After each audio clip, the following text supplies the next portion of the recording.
Hi everyone, welcome to today's NEDA Connections, where we have Rock Recovery, our NEDA network member, talking about giving yourself grace in times of change. Today we have Christy Dondero Betwe and Kristen Soto joining us from Rock Recovery. Hi.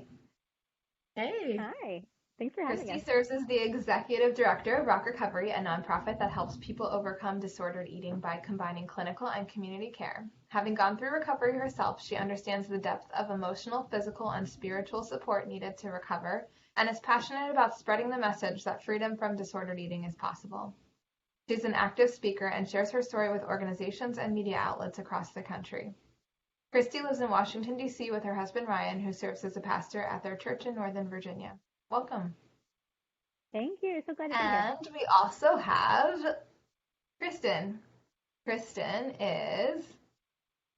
Kristen Soto serves as the Director of Community Partnerships at Rock Recovery, a nonprofit in Virginia that helps men and women overcome eating disorders through its clinical recovery program and raises awareness about mental health through empowering community events. Kristen came on as Rock's second full-time hire in 2017 and was immediately drawn to the organization's powerful mission to help all people find lasting freedom from eating disorders. Having studied psychology in both her undergraduate and graduate studies, Kristen is passionate about caring for those who struggle with mental health and uses her skills at Rock to connect individuals and families to the resources they need to recover and heal. Kristen spends her free time exploring DC with her husband Jose, writing and traveling to new and exciting places. Welcome, Kristen. Thanks for having us. I will let you guys kick it off. All right, thank you. So we're really excited to be here, Christy. I'm really excited to be here with you. I miss you. I haven't seen you in so long. No, I miss you terribly. It's horrible. Um, but I'm really excited to chat with you about perfectionism. I feel like this is something we all struggle with so often. And especially now that we have so little control over things in our lives.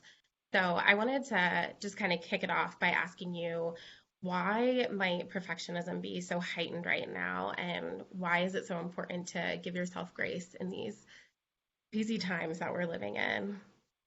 Yeah, great question. So, since you know me so well, you'll be able to now tell me in the future to take my own advice because my husband keeps threatening whenever I do interviews or write things and he reads them. He's like, "This woman sounds smart. You should listen to her." So, I feel like I'm kind of going to out myself a little bit. But, for me, being a recovering perfectionist, I feel like unfortunately and definitely times of change really stir up perfectionism because it's often rooted in control and just feeling like you have some sort of semblance of normalcy or control over the things that are happening that are otherwise really uncontrollable all around us. So for people like me who might kind of tend toward that way, a lot is being stirred up. Routines are changing. We're more isolated, and there's not a whole lot else to do besides channel our energy into certain projects or certain ideas or certain places. And so I think all those tendencies often get us sort of laser focused on something and can really ramp up perfectionism. And why Yeah. it's important to show yourself grace because you will drive people crazy if you don't do that and if you're too perfectionistic. I'm married to a lovely poet, creative type, not a to-do list maker like myself. So a lot of it is just for relational cohesion and harmony. Perfectionism can really be a relationship killer because no one's perfect and we all need grace and forgiveness because none of us are perfect, unfortunately. And so the importance of not being so hard on yourself is just so critical because we're all going to mess up. We're all going to make mistakes. And if we berate ourselves every time for that, it just puts us in a really tough shame cycle that's hard to dig ourselves out of. And it's much easier to be in relationship with people who can sort of laugh off things, have a little grace for themselves, take things as they come, and not be so demanding. And I know I can have a pretty demanding personality. So. Yeah, and I love that. I love that, especially your point on during this time living with other people and what it looks like to kind of overcome those perfectionistic tendencies. I know Jose probably feels very similar to Ryan at this point. Um, but I've heard your story of recovery so many times, and I know that you grace is so important to your story, and you talk a lot about how it played into your journey and how it continues to play into your life today. And so I'd love for you to kind of talk about why this was so important to your recovery journey. Yeah, and you know, giving myself grace is not something that comes naturally to me now or that came naturally to me when I started recovery over 10 years ago.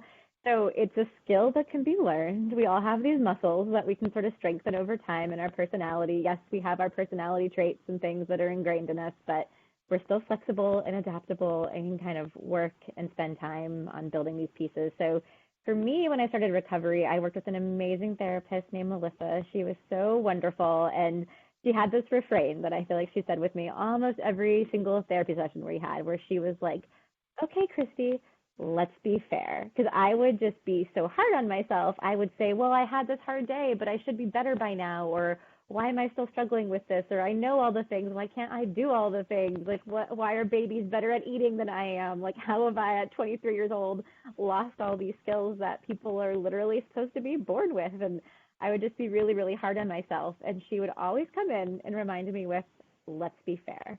You know, you lived in diet culture for a long time. You had all these different things in your past. You lived this way for a really long time. Of course, it's hard for you to live the way that you want to live now because you're still undoing ingrained behaviors and beliefs and strengthening these new muscles." And so that became my refrain of "let's be fair, let's be fair." And to me, let's be fair is just another way of saying, give yourself some grace. You're not perfect. It's okay. You're going to mess up. And, you know, anyone who's going through recovery or has been through the recovery process knows that it is not linear. If anyone tells you it's a linear process, they are a liar. But it really is two steps forward, one step back, a variety of combinations of those things. And it's just sort of faithfully doing the next right thing and taking those baby steps. So when I went through recovery, I had to learn like perfection was not the goal, progress was.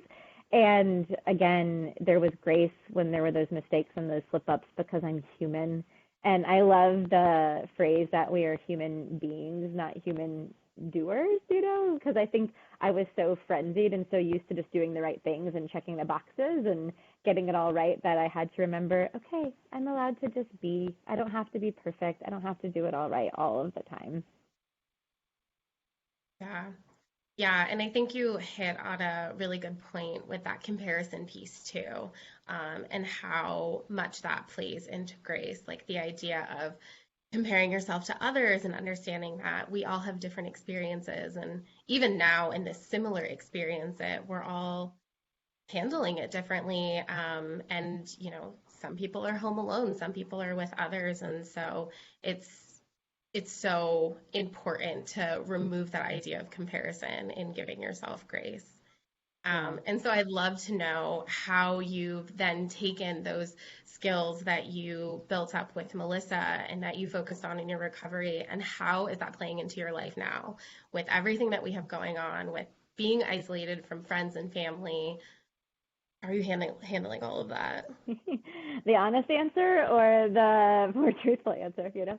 Again, I think my husband Ryan might tell on me a little bit. So I think all in all, you know, the good thing about recovery is that it helps you build up your toolbox. It helps you get these things in place and again, build these muscles and build these skills and get these tools and coping strategies. And those play into life beyond recovery. You know, life is still hard, life is still going to have its ups and downs. And so that sort of toolbox of things that I was able to build really ruthlessly and really intentionally in my recovery process are paying fruit and dividends now, even though I'm past sort of my own recovery with my eating disorder. And a lot of that, I think, you know, where I thought perfection and being tough of myself and being kind of this taskmaster was what was going to get me propelled forward. I was so afraid if I wasn't hard on myself, I would stagnate or I would go backwards. But the horrible irony is that that perfectionism actually held me back and kept me stagnant versus pushing me forward. But what really helped me move forward was self-compassion, empathy for myself and for other people, and this general idea of giving myself grace. So really remembering, Brene Brown talks a lot. She has this new great podcast that's been really helpful for me in this season. So feeding myself with things that are encouraging and helpful has been super life-giving for me. But she made a great point in one of her podcasts about how empathy is not a limited resource. Empathy is infinite, right? And so when this whole COVID-19 thing started, I was like, okay, well, I shouldn't feel that bad. People have it a lot worse than me. And I kind of got into that comparison game of, I don't have the right to be struggling right now because it could be so much worse. And after I listened to this podcast, it actually made me realize, wow, I don't have to belittle or diminish the hard things about what I'm going through, like living in 500 square feet with another human, not having control, not having my usual routine, not having my community that I normally have around me that is so life-giving to me. Like there's a lot of hard right now, even if it could be harder. And it was helpful for me to actually show myself empathy and kind of validate, wow, this is really hard. No wonder I'm struggling and feeling grumpy today, or kind of more tired than usual, or just not feeling like myself. Like, no wonder this is tough. And the minute I kind of slowed down and validated my feelings, I was kind of able to move through them and open myself back up versus berating myself for having these feelings that I didn't deserve to have because it could be worse. So I think remembering not to compare ourselves is helpful all the time. That was a big tool that's been helpful. And just increasing that empathy and allowing ourselves to feel what we need to feel while not dwelling and getting too stuck in it, but allowing ourselves to feel the feels and do all the things is so helpful. Yeah. Yeah. And I think you created a perfect segue into our next question around productivity, um, with which I know is one of your favorite things. With with everything that we're seeing, there's so many messages on TV and there are so many messages on social media that are centered around now is the time to be productive. I have friends who are learning new languages and people who have decided to learn a new instrument. And there are so many people baking bread. I don't even know what to do with all of the recipes. So what support can you offer to people who are really struggling with that anxiety around managing productivity? Because I know for me, with my tendencies towards perfectionism, that was the first thing, was I have so much time and I have so much time to do all these things that I've wanted to do for so long. The issue has always been time, right? But apparently that's not the issue because I have the time and I'm still not doing those things. So what support can you offer for people around that? Oh man, yeah. Again, you're a human being, not a human doing. And I totally agree. And I think you really hit the nail on the head by using the word anxiety. Like, I do really well channeling my anxiety into things, which can be super effective and efficient. We get a lot of things done when we're together in the office most days. But it has its limitations. It has its hurt for relationships and for self care and for general well being. So when there is that pressure to go and do and accomplish, like, I think people feel the need to be productive all the time. We live in Washington, D.C., where when you kind of say you're a type A perfectionist, it's actually a compliment, even though it should sort of be this thing that we're confessing that isn't great. It's sort of this thing that's coveted and really put on a pedestal for people. And we really idolize productivity and efficiency and all of these things, even though deep down we know better and we know it's not the best for relationship or well-being. So I think just sort of remembering, what are the things that I value? Am I connecting with my people? Building things into our days that are inefficient.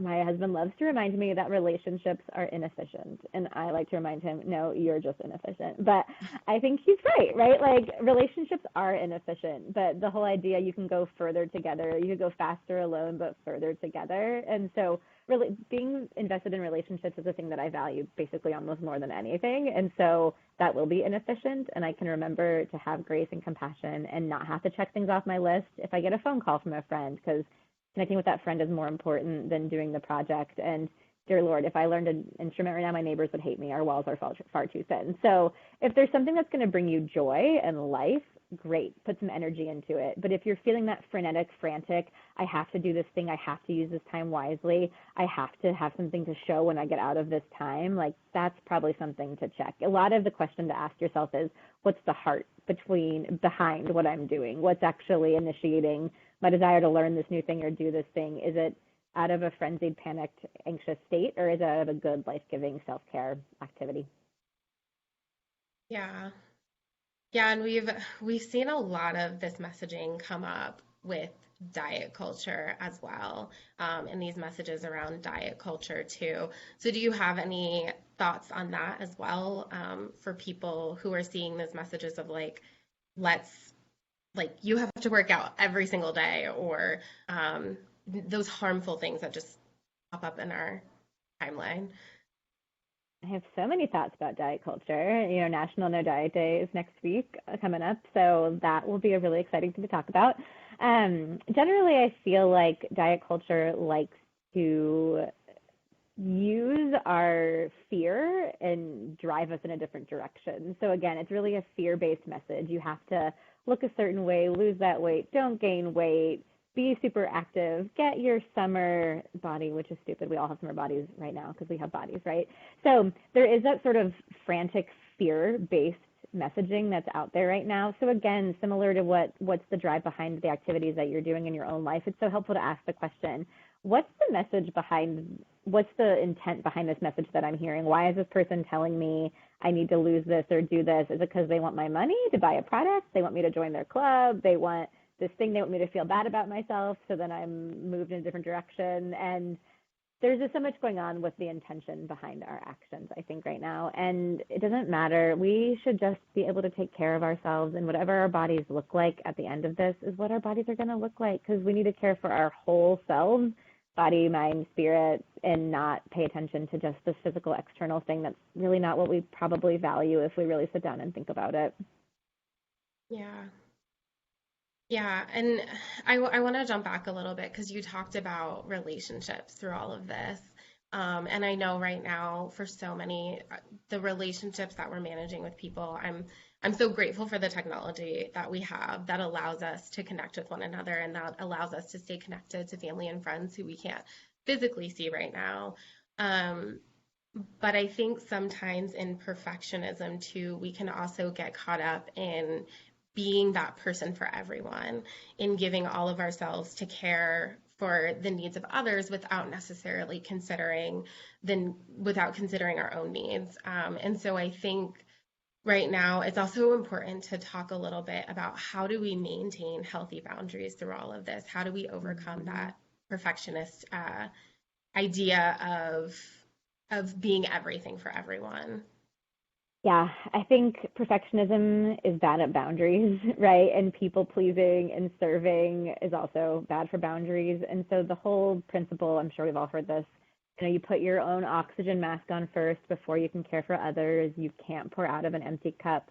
And boundaries are such a huge part of that. And remembering that it is healthy to draw boundaries with people, to have our limits, and that is actually the more loving thing than being boundaryless and having no sense of that and kind of going all in or doing too much caretaking or expecting too much from people. Like, healthy boundaries are what allow relationships to really thrive and not get smothered or kind of fueled in an unhealthy way. So just remembering to take care of yourself before you take care of other people. Of course, we should care for our neighbors and care for each other and love each other, but there's a limit to what we're actually able to do. So again, it all comes back to intention, asking yourself, what's fueling this desire to help my neighbor? Is it out of a place of love? And is it because I really want to care for this person and I know they need my help? Or is it because I want to be known as the person who's always there for people and never drops the ball and is, the most kind person? Like, knowing that intent and really being honest with ourselves, what's driving our behavior, what's driving our thoughts and our actions is so helpful. Yeah. Yeah. And so I kind of just want to, in thinking about caring for ourselves, just wrap up by asking, what resources are out there? Where can people look to for additional support? And what resources are available, whether it be books or podcasts or things like that, around grace and the idea of giving yourself grace and overcoming perfectionism? Yeah, so there's a lot out there. Obviously, the National Eating Disorders Association has their website and their hotline. For Rock Recovery, we have a great COVID-19 resource on our website that we're sharing with people. And there are lots of great resources out there. One of my personal favorite podcasts, which is also a really great book, is called The Next Right Thing. And it's a woman named Emily P. Freeman who wrote this book and has the podcast. And man, if that's not the battle cry of recovery or the battle cry of COVID-19, we all just have to do the next right thing. So taking it one day at a time, taking that next step, not worrying about a day from now, a week from now, a month from now, a year from now, but what is the next right thing I need to really do to serve myself and to serve my loved ones today? So just really focusing on that. That's awesome. I'm definitely going to check that out. I love me some Emily. Well, thank you. This was really fun to be able to do with you and really helpful, even in helping me sort out my own thoughts around perfectionism. And we're really grateful to NEDA for allowing us to come and to speak on this a little bit as well. Yeah, thank you. So happy to have you guys.